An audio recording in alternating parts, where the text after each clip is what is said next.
நான் கத்துவேன். உனக்கு தைரியம் இருந்தா கத்து நீ. ஏன் இப்படி பண்றீங்க? கீழே இறக்கி விடுங்கன்னு சொல்றேன்ல. முடியாதுடி, உன்னையெல்லாம் கீழே இறக்கி விட முடியாது. உனக்கு எவ்வளோ தைரியம் இருந்தா உன்னையெல்லாம் கல்யாணம் பண்ணிக்கிறதுக்கு எனக்கு எந்த அவசியமும் இல்லைன்னு என்கிட்ட சொல்லிட்டு போவேன். உனக்கு எவ்வளோ தைரியம் இருந்தா அப்படி சொல்லுவேன். முதல்ல எதுக்காக நீ அப்படி சொன்ன?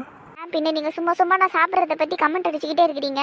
இவ்வளவுதான் சாப்பிடணும் அவ்வளவுதான் சாப்பிடணும்னாலாம் என்னால ஒரு கோடை போட்டுக்கிட்டு எல்லாம் சாப்பிட முடியாது. எனக்கு எவ்வளவு வேணுமோ அவ்வளோ நான் தின்னுவேன். சரி ஓகே, நான் அப்படி பேசியிருக்க கூடாது தான். அதுக்கு நான் உங்ககிட்ட சாரி கூட கேட்டுக்கிறேன். I am really sorry. ஆனால் அதுக்கு எதுக்கு நீ என்கிட்ட உன்னை கல்யாணம் பண்ணிக்கிறதுல எனக்கு இஷ்டம் இல்லைன்னு சொன்ன? ஐ மீன் அவசியம் இல்லைன்னு சொன்ன. எதனால் அப்படி சொன்ன? உனக்கு உண்மையிலேயே என்ன கல்யாணம் பண்ணிக்கிறதுல விருப்பம் இல்லையா? நானே கல்யாணத்தை நிறுத்துறதுக்கு ஏதாவது ஒரு சான்ஸ் கிடைக்குமான்னு பார்த்துக்கிட்டு இருக்கேன். இப்போ ஒரு நல்ல வாய்ப்பு அமைஞ்சிருக்கு. இதை யூஸ் பண்ணி எப்படியாவது கல்யாணத்தை நிறுத்தலான்னு பார்த்தா நியாயம் கேட்டு கதவை திறந்துக்கிட்டு வந்துட்டார் இவர். இப்போ தான் நீ என்ன பண்ணுறது இப்போ? மணிமேகலை, அங்கே யாரை பார்த்துக்கிட்டு இருக்க? உங்ககிட்ட தானே பேசிக்கிட்டு இருக்கேன் நான். அதுவா? ஐயோ அம்மா அம்மா அம்மா, என்னாச்சு? இடுப்பு பிடிச்சிக்குச்சுங்க, கொஞ்சம் கீழே இறக்கி விடுங்களா? ஐயோ வலிக்குது, ரொம்ப வலிக்குது. சரி சரி இரு, ஒரு நிமிஷம் கத்தாத. எப்படி ஏமாத்தி இறங்க பத்தியா? மூஞ்சிய பாரு, என்னைய சாப்பிட கூடாதுன்னு சொல்ற? இரு இப்ப என்ன பண்றேன் பாரு. அடி பாவி, எஸ்கேப் ஆகி ஓடிட்டாலே. ஆனால் எதுக்கு இப்போ இவ இப்படி எல்லாம் பண்ணிக்கிட்டு இருக்கான்னு தான் புரிய மாட்டேங்குது. ஒருவேளை உண்மையிலேயே இவளுக்கு என்ன கல்யாணம் பண்ணிக்க விருப்பம் இல்லையா? சச்சா, அப்படிலாம் இருக்காது. அப்போ எதுக்கு இப்படி கல்யாணம் வேணாம்னு சொன்னான் இப்போ? ஐயோ, எனக்கு தலையெல்லாம் வெடிக்கிற மாதிரி இருக்கு. அவள் எங்கே ஓடினாலும் சரி, இன்னைக்கு அவளை நிற்க வச்சு கேள்வி கேட்காம விட மாட்டேன். என்னம்மா வந்ததுலேருந்து எதுவுமே பேசாம அமைதியா இருக்கிற? என்னாச்சுன்னு சொல்லு. அதானே இவ்வளோ சைலண்டா இருக்கிற ஆள் இல்லையே நீ? என்ன விஷயமா? என் பொண்ணு மூஞ்சே வாடி போயிருக்கே. என்னடாமா ஆச்சு? உன் ஸ்வீட் யாருனா வாங்கி சாப்பிட்டாங்களா? சொல்லுமா, ஸ்வீட் யாருனா வாங்கி சாப்பிட்டாங்களா? அதனால தான் இப்படி உம்முன்னு இருக்கிறியா? சரி, நாங்கள் வேணா உனக்கு இன்னொரு 1 கிலோ வாங்கி தட்டுமா? நீங்கெல்லாம் கூட என்ன கிண்டல் பண்றீங்கல்ல. உங்ககிட்ட நியாயம் கிடைக்கும்னு வந்து நீ இன்னும் பெரிய என்ன சொல்லணும். நான் போறேன். இந்த பாரு, நீ இன்னும் எதுவுமே சொல்லல. அதுக்குள்ள நியாயம் கிடைக்கல அப்படி இப்படி நல்லா பேசக்கூடாது. நீ சொல்லி என்ன விஷயம்? என்ன சொல்லுமாம்மா, நீ கேட்டுக்கிட்டு இருக்கோம்ல. எதனா பிரச்சனையா? ஆமா டாடி. என்னமாச்சு? என்னென்ன சொல்றது, இது வரைக்கும் நான் சாப்பிட்றத வீட்டில் இருக்க மற்ற எல்லாரும் தான் கிண்டல் பண்ணிக்கிட்டு இருந்தாங்க. ஆனால் இப்பெல்லாம் நான் கல்யாணம் பண்ணிக்க போறவரே என்னை கிண்டல் பண்ணிக்கிட்டு இருக்காரு. எனக்கு எவ்வளோ மனசுக்கு கஷ்டமா இருக்கு தெரியுமா? அது ஏதோ மாப்பிள்ளை சும்மா விளையாட்டுக்கு கிண்டல் பண்ணியிருப்பாருமா. அதெல்லாம் ஒரு விஷயம்னு வந்து ஃபீல் பண்ற. ஏதோ ஒரு முறை 2 முறை நான் விளையாட்டுக்குன்னு எடுத்துக்கலாம். சும்மா சும்மா என்ன அப்படியே சொல்லிக்கிட்டு இருந்தா எனக்கு கஷ்டமா இருக்காதாப்பா? அப்படி என்னதம்மா சொன்னான் அவன்? என்னை பத்தி சோத்து போனான்ட்டாருப்பா. ஐயோ, அவனும் உன்னை அப்படி சொல்லிட்டானா? என்னம்மா இப்படி ஆயிடுச்சே. சரி விடுமா, உண்மையா இருந்தாலும் அவன் அப்படியெல்லாம் பழிச்சுட்டு சொல்லியிருக்க கூடாது. நான் அவன்கிட்ட சொல்லி கண்டிச்சு வைக்கிறேன், சரியா? நீங்களே கிண்டல் பண்றீங்கல்ல மாமா, போங்க. நான் இங்க வந்திருக்கவே கூடாது. சும்மா சும்மா மாமா விளையாட்டுக்கு சொன்னேன். சரி விடு. சரி, இப்போ எதுக்கு நீ இதுக்கெல்லாம் போயிட்டு வருத்தப்பட்டுன்னு இருக்கிற? நீ எப்படின்னு உனக்கே தெரியும்ல, அப்புறம் என்ன? வாங்க மாமா, நீங்க நான் நல்லா சாப்பிடுவேன் தான். ஆனால் அதுக்கு இப்படி சோத்து பானை, சோத்து மூட்டை, தீனி பண்டார நல்லா கிண்டல் பண்ணிக்கிட்டு இருந்தா நல்லாவா இருக்கு? மற்றவங்கள விடுங்க. நான் கட்டிக்க போறவரே இப்படி எல்லாம் பேசிக்கிட்டு இருக்காரு. எனக்கு எவ்வளோ கஷ்டமா இருக்கு தெரியுமா? அப்பப்போ ஃபோன் பண்ணி நீ இன்னைக்கு என்ன சாப்பிட்ட, நீ ஏன் இதெல்லாம் சாப்பிட்டுக்கிட்டு இருக்க, நீ அளவெல்லாம் சாப்பிட மாட்டியா, இப்படி தான் தின்னுக்கிட்டே இருப்பியான்னெல்லாம் கேட்டுக்கிட்டு இருக்காரு. அதெல்லாம் எனக்கு எவ்வளோ கஷ்டமா இருக்குது தெரியுமா? உண்மையிலே மனசுக்கு ரொம்ப வலிக்குது மாமா. நான் இங்கே ஊருக்கு வந்ததே அவர் கூட சந்தோஷமா பேசி இருக்கணுங்கிறதுக்காக தான் வந்தேனே. ஆனால் அவர் என்னடான்னா, நான் இன்னைக்கு ஸ்வீட்டு சாப்பிட்டதை பார்த்துட்டு திட்டுறாரு. நீ எல்லாம் எதுக்கு இவ்வளோ ஸ்வீட்டு சாப்பிட்ற, நீ எல்லாம் கண்ட்ரோல் பண்ணி இருக்கவே மாட்டியா, இப்படியே தான் இருப்பியா, அப்படி இப்படின்னு என்னென்னமோ பேசிட்டாரு. எனக்கு எவ்வளோ கஷ்டமா இருக்கு தெரியுமா மாமா? எனக்கு இதெல்லாம் சுத்தமாக பிடிக்கல மாமா. மணியே, சரி சரி, நான் அவன்கிட்ட பேசுறேன். நீ வருத்தப்படுறேன்னு எனக்கு புரியுது. இனிமேல் அப்படி பேச மாட்டான், சரியா? ஆமா மணி, நீ ஃபீல் பண்ணாதம்மா. மனோஜ் கிட்ட சொல்லி புரிய வைக்கிறோம் நாங்க. சொல்லி புரிய வைக்கிறதுக்கெல்லாம் இதில் என்ன மாமா இருக்கு? தெரியாமல் பண்ணால் பரவாயில்ல, சொல்லலாம். ஆனால் தெரிஞ்சதானே அவர் என்னை கஷ்டப்படுத்திக்கிட்டு இருக்காரு. எனக்கு சாப்பாடெல்லாம் எந்த அளவுக்கு பிடிக்கும், ஸ்வீட்டெல்லாம் எந்த அளவுக்கு பிடிக்கும்னு அவருக்கு நல்லாவே தெரியும் மாமா. ஆனால் தெரிஞ்சே இப்படி என்னை பேசி என்னை கஷ்டப்படுத்தியிருக்காரு. அவர் வேணும்னே தான் பண்ணுறாரு மாமா. எனக்கு இதெல்லாம் சுத்தமாக பிடிக்கல மாமா. மணி, என்னம்மா நீ பிடிக்கலன்னு சொல்லிக்கிட்டு இருக்க? என்ன பிடிக்கல உனக்கு? அது வந்து எனக்கு எனக்கு இந்த மாப்பிள்ளைய பிடிக்கலப்பா. என்னம்மா சொல்ற? அது ஏதோ கோவத்துல பேசிக்கிட்டு இருக்குதுடா. இங்க பாரு மணி, அப்பெல்லாம் பேசக்கூடாதுமா. இல்ல டாடி, நான் கோவத்துல பேசல. எனக்கு உண்மையிலேயே இந்த மாப்பிள்ளைய பிடிக்கல. மணிமா, இப்படி எல்லாம் பேசக்கூடாது. நாங்க தான் மாப்பிள்ளை கிட்ட சொல்றோம்னு சொல்லிட்டோம்ல. அவர் இனிமேல் ஒன்னு அப்படியெல்லாம் கிண்டல் அடிக்க மாட்டாரு. நாங்க பேசி புரிய வச்சுக்கிறோம். நீ இப்படி எல்லாம் பேசாத. இல்ல இல்ல, யாரு சொன்னாலும் அவர் அதெல்லாம் கேட்க மாட்டாரு. நான் ஏற்கனவே கூட நிறைய முறை சொல்லியிருக்கிறேன், என்னை இப்படி சாப்பிட்ற விஷயத்துல எல்லாம் கிண்டல் பண்ணாதீங்கன்னு. நான் சொல்லியே கேட்கல, நீங்க சொன்னா மட்டும் கேட்டுருவாரா? அப்படியே அவரு கேட்குற மாதிரி கேட்டுக்கிட்டு அப்புறமா என்ன கிண்டல் அடிச்சா என்ன பண்ணுவீங்க? மறுபடியும் நான் இப்படி வந்து நின்று அழணும். ஏதோ கல்யாணத்துக்கு முன்னாடி எனக்கு இப்போ அவரை பற்றி தெரிஞ்சிருக்கு. கல்யாணத்துக்கு அப்புறம் இப்படியெல்லாம் நடந்தா நான் என்ன பண்ணுவேன்னு எனக்கே தெரியாது. என்னால் தாங்கிக்கவே முடியாது. நான் அவ்வளோதான் சொல்லுவேன். எனக்கு இந்த மாப்பிள்ளை வேணாம், எனக்கு மாப்பிள்ளையை பிடிக்கல. ஏம்மா என்னம்மா பிடிக்கலன்னு சொல்லிக்கிட்டு இருக்க? நீங்கள் ரெண்டு பேரும் ஒருத்தர் காதலிக்கிறதுனால தானம்மா கல்யாண ஏற்பாடெல்லாம் வேற பண்ணியிருக்கிறோம். இன்னும் 1.5 மாசத்துல கல்யாணத்தை வச்சுக்கிட்டு நீ என்னம்மா இப்போ வந்து இப்படி சொல்கிற பிடிக்கலன்னு? டேய் கொஞ்சம் அமைதியா இருடா. பாப்பா இங்க பாருமா, நீ கொஞ்சம் குழப்பத்திலையும் கோவத்திலையும் தான் இருக்கிற. அதனால தான் இப்படி எல்லாம் பேசிக்கிட்டு இருக்க. நீயே கூட போயிட்டு மாப்பிள்ளை கிட்ட ஒரு 10 நிமிஷம் உட்காந்து பேசு, எல்லாம் சரியாயிடும். சரியா? நீ அவர்கிட்ட சொல்லி புரிய வை, இப்படி எல்லாம் பேசாதீங்க, எனக்கு கஷ்டமா இருக்குன்னு நீயே போய் சொல்லு போ. மனோஜ் ரொம்ப தங்கமானவருமா, உனக்கே நல்லா தெரியும்ல. அப்புறம் எதுக்கு பிடிக்கலன்னு சொல்லிக்கிட்டு நீ போய் உட்காந்து பேச, எல்லாம் சரியாயிடும். இல்லை அசோக் மாமா, இதில் பேசுகிறதுக்கெல்லாம் ஒன்றும் இல்லை. நான் நிறைய ஏற்கனவே பேசிட்டேன். இதுக்கு மேலேயும் நல்லா பேசலாம் முடியாது. என்னை இப்படியெல்லாம் கிண்டல் அடிக்க வேணாம், எனக்கு கஷ்டமாக இருக்குன்னெல்லாம் கூட சொல்லிட்டேன், அழுதுருக்கேன் நிறைய முறை. ஆனால் அவர் அதையெல்லாம் பொருட்படுத்துகிற மாதிரியே தெரியல எனக்கு. எனக்கு உண்மையிலே பிடிக்கல, எனக்கு அவரை பிடிக்கல. சரிம்மா, இப்போ உனக்கு என் புள்ளிய பிடிக்கலன்னு சொல்லிட்டேன். இப்போ எப்படி கல்யாணம் வேற வச்சிருக்கிறோமே? எனக்கு கல்யாணம் வேணாம் மாமா. கல்யாணம் வேணான்னா என்னம்மா சொல்ல வர? எனக்கும் அவருக்கும் ஏற்பாடு பண்ண கல்யாணத்தை நிறுத்திடுங்க மாமா. எனக்கு அவரை கல்யாணம் பண்ணிக்கிறதுல விருப்பம் இல்லை. மணி, நீ இப்படி பேசுறதெல்லாம் ரொம்ப தப்பா இருக்குதுமா. ஏதோ அவர் மேல இருக்க கோவத்துல தான் நீ வந்து இப்படி எல்லாம் பேசுறியோன்னு நினைச்சுக்கிட்டு இருந்தா கல்யாணத்தை நிறுத்தனெல்லாம் சொல்லிக்கிட்டு இருக்க. அப்படியெல்லாம் கல்யாணத்தை நிறுத்துற அளவுக்கு என்ன பெரிய பிரச்சனை நடந்துருச்சு? நாங்க தான் அவர்கிட்ட பேசுறோம்னு சொல்றோம்ல. நீ போ அமைதிங்கிறது. எல்லாரும் என் மேலேயே கோவப்படுறீங்கல்ல. சரி விடுங்க, நான் போகிறேன். நீங்கள் என்ன பண்ணுறீங்களோ பண்ணிக்கோங்க. ஆனால் எனக்கு அவரை பிடிக்கல. நான் அவரை கல்யாணம் பண்ணிக்க மாட்டேன், அவ்வளோதான். என்னை இப்படி கிண்டல் அடிக்கிறவரை நான் எதுக்கு கல்யாணம் பண்ணணும்? என்னாலெல்லாம் கல்யாணம் பண்ணிக்க முடியாது. நாடா இந்த பொண்ணு திருப்பி இதே சொல்லி நிற்குது. இங்கே பாரு மணி, என் மூளை தானே கலங்கிச்சா உனக்கு? ரெண்டு பேரும் ஒருத்தர் விரும்புறீங்கிறதுனால தானே கல்யாணத்தெல்லாம் ஏற்பாடு பண்ணோம். இப்போ என்ன நீ இப்படி பேசின்னு கிடக்குற? நீ ஐயோ என்னடா சொல்கிறது இதுகிட்ட? இங்கே பாருமா, நீ கொஞ்சம் நிதானமாக இரு. எந்த ஒரு முடிவாக இருந்தாலும் கொஞ்சம் பொறுமையாக யோசிச்சு தான் எடுக்கணும்.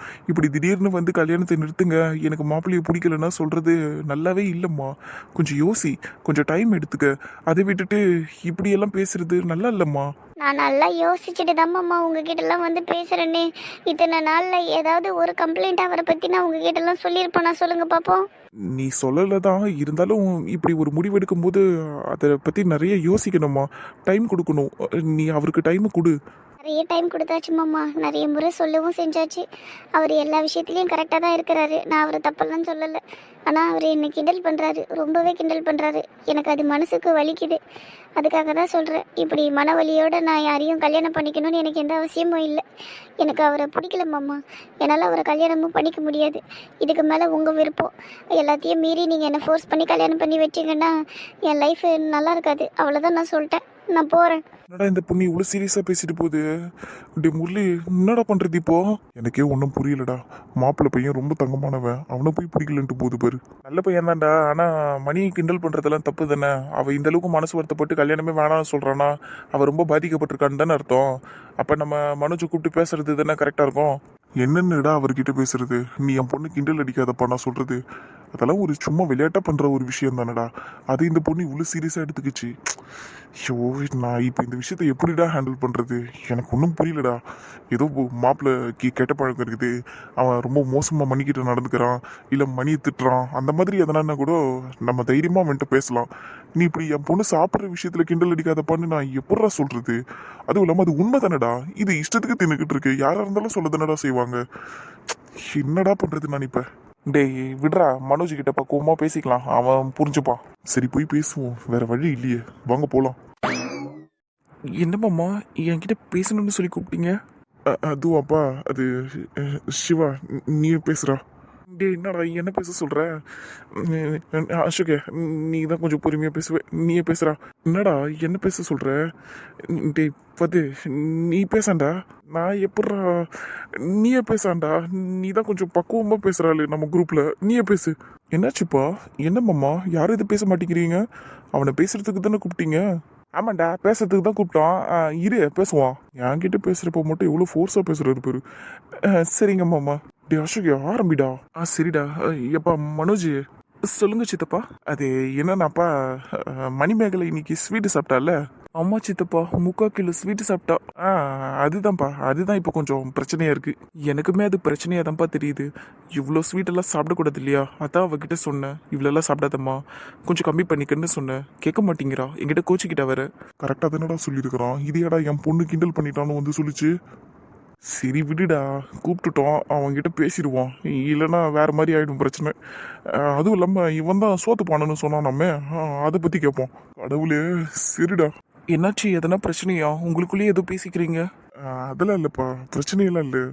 அது பிரச்சனை தான். என்ன சொல்றது, என் பொண்ணு இருக்கால, அவளை நீ கிண்டல் பண்றியா? அது அவளுக்கு பிடிக்கலையாம்ப்பா. அவ ரொம்ப ஃபீல் பண்றா. நான் ஒத்துக்கிறேன் மாமா, அவளை கிண்டல் பண்ணியிருக்கேன் தான். பட் மற்றவங்க முன்னாடி பண்ணதில்லை. நானும் அவளும் தனியாக பேசுகிறப்ப அவளை சின்ன சின்னதாக கிண்டல் பண்ணியிருக்கேன். பட் அதுக்கு சாரியுமே கேட்டிருக்கேன். ஏன்னா அவள் வருத்தப்பட்டா, அது எனக்கு நல்லாவே தெரியும். அதுக்காக நான் சாரி கேட்டுட்டேன். மற்றபடி நான் அவளை ஆர்ஷாலாம் பேசினது கிடையாது. ஆர்ஷா கமெண்ட் பண்ணதும் கிடையாது. இன்னைக்கு கூடமே நான் ரொம்ப பொறுமையாக தான் அட்வைஸ் பண்ணேன். அதுக்குமே நான் சாரி கேட்டுட்டேன் அவகிட்ட. நீ கிண்டலும் பண்ணிட்டு அவகிட்ட சாரி கேட்டால் சரியாயிடுமா? அதான் அவள் ஆரம்பத்திலேயே சொல்லியிருக்கிறாள்ல அவளை கிண்டல் பண்ணக்கூடாதுன்னு. அப்புறம் எதுக்கு நீ அப்படி பண்ண? இல்லைப்பா, நான் கிண்டல் அடிக்கணுன்னெல்லாம் பேச மாட்டேன். ஆக்சுவலாக நான் அட்வைஸாக தான் சொல்லுவேன். ஆனால் அவள் அதை கேட்டுக்கவே மாட்டா. கேட்டுக்காம திமிராகவே பேசிக்கிட்டு இருப்பா. நான் அப்படி தான் பண்ணுவேன், என் இஷ்டம் அப்படின்னு தான் சொல்லிக்கிட்டே இருப்பா. அப்போ எனக்கு கொஞ்சம் கோவம் வரும். அதனால தான் நான் கிண்டல் அடிக்கிற மாதிரி எதனா ஒரு வார்த்தை சொல்லுவேன். பட் நான் அதுக்கு இமிடியேட்டாகவே சாரி கேட்டுருவேன். நான் முடிஞ்ச அளவுக்கு அப்படியெல்லாம் அடிக்கடி சொன்னதே கிடையாது. என்னைக்காவது தான் அப்படி சொல்லியிருக்கேன். இன்னைக்காச்சும் ஒரு நாள் சொன்னேன், அப்போ சொன்னேன், இப்போ சொன்னேங்கிறதெல்லாம் முக்கியம் இல்லைப்பா. எதுக்கு நீ அப்படி சொல்லணும்?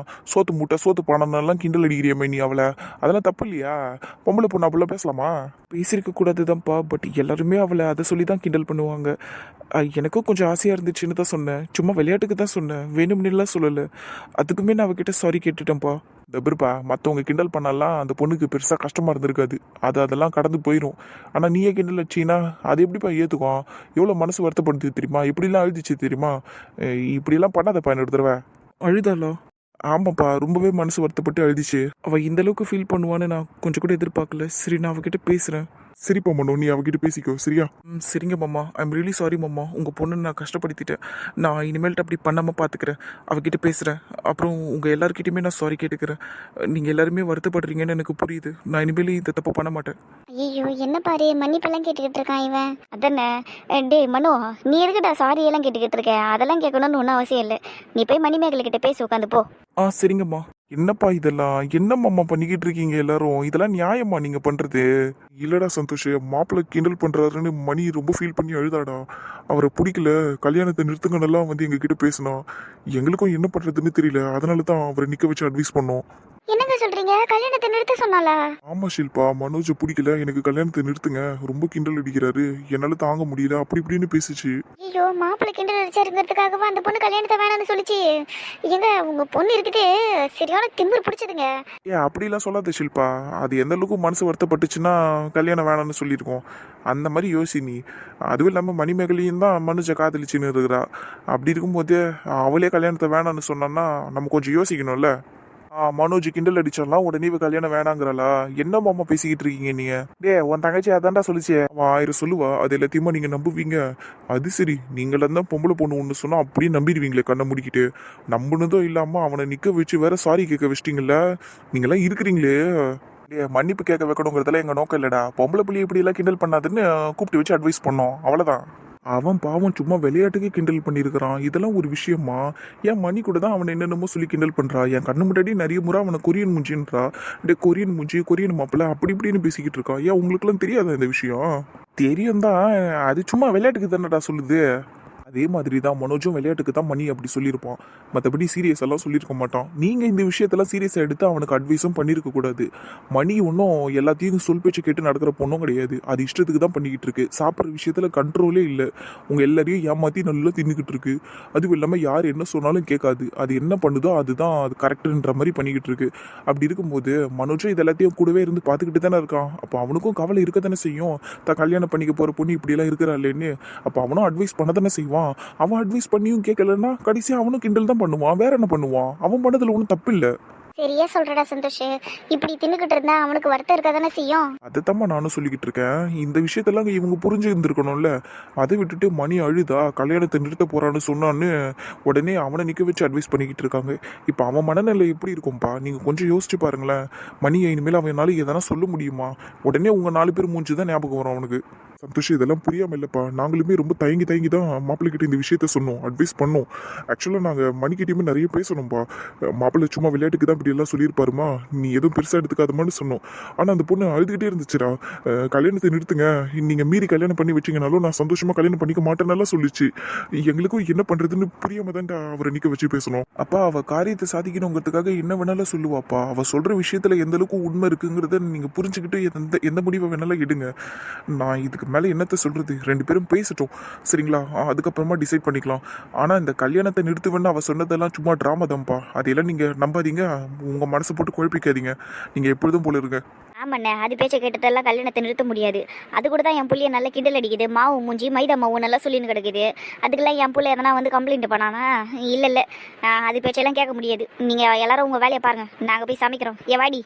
வா போகலாம். இனிமேல் பாரு, எதனா வீட்டில் சாப்பிட்றதுக்கு கேட்கட்டும், வாய் மேலே அடிக்கிறேன். அதை நானும் அடிக்கிறேன், என்கிட்ட வரட்டும் அத்தை நோத்தன்னு, அப்புறம் வச்சுக்கிறேன் அதை. அப்பா நான் ஏற்கனவே சொன்ன மாதிரி தான், நீங்கள் அப்செட் ஆகாதீங்க. நீங்கள் போய் உங்கள் வேலையை பாருங்கள். நீங்கள் எல்லாரும் போய் ஃப்ரீயாக இருங்க. அது இனிமேல் எதனா வந்து சொல்லிச்சுன்னா சீரியஸ் எடுத்துக்காதீங்க, அவ்வளோதான் நான் சொல்லுவேன். சரிப்பா, பிரச்சனை கைமீறி போயிடாதுல்ல. இதெல்லாம் ஒரு பிரச்சனையே இல்லைப்பா, நீங்கள் ஃப்ரீயாக விடுங்க சரியா. அவங்க 2 பேரும் பேசிட்டு வரட்டும். சரிப்பா சந்தோஷ். இந்த குட்டி சத்தம் இருக்கே, இல்லாத குட்டக்குழப்பி வேலையெல்லாம் பார்த்துக்கிட்டு இருக்கோம். கல்யாணம்னு ஆடிக்கிட்டு இருந்தது, இப்போ கல்யாணத்தை நிறுத்துவங்கிற அளவுக்கு பேசுது பத்தியா. பிசாசு வச்சுக்கிறேன் இரு, அது அப்புறமா. அப்போ எல்லார்கிட்டையும் என்னை கல்யாணம் பண்ணிக்கிறதுல விருப்பம் இல்லை, பிடிக்கலன்னு சொல்லியிருக்கல. ஆமாம், அப்படித்தான் சொன்னேன். கல்யாணத்தை நிறுத்தணும்னு சொல்லியிருக்கல. ஆமாம், இதே எத்தனை முறை கேட்பீங்க? அப்போ உண்மையாகவே தான் நீ என்கிட்ட அப்படி பேசுனியா? என்னை கல்யாணம் பண்ணிக்கிறதுல உனக்கு எந்த அவசியம் இல்லைன்னு சும்மா கோவத்தில் சொல்லலையா? நான் ஒன்றும் கோவத்துலலாம் சொல்லலை, உண்மையை தான் சொன்னேன். எனக்கு உங்களை கல்யாணம் பண்ணிக்கிறதுல விருப்பம் இல்லை. நான் கிண்டல் பண்ணது தான் உனக்கு பிரச்சனைனா, நான் இனிமேல் உனக்கு கிண்டல் பண்ண மாட்டேன் மணி. ஆனால் அதுக்காக கல்யாணம் வேணாம்னாலாம் சொல்லாத. இங்கே பாருங்க, எனக்கு பிடிக்கல, அவ்வளோதான். நான் இப்போ உனக்கு பிடிக்காதவனாவும் ஆயிட்டேனா? எனக்கு புரியல மணி.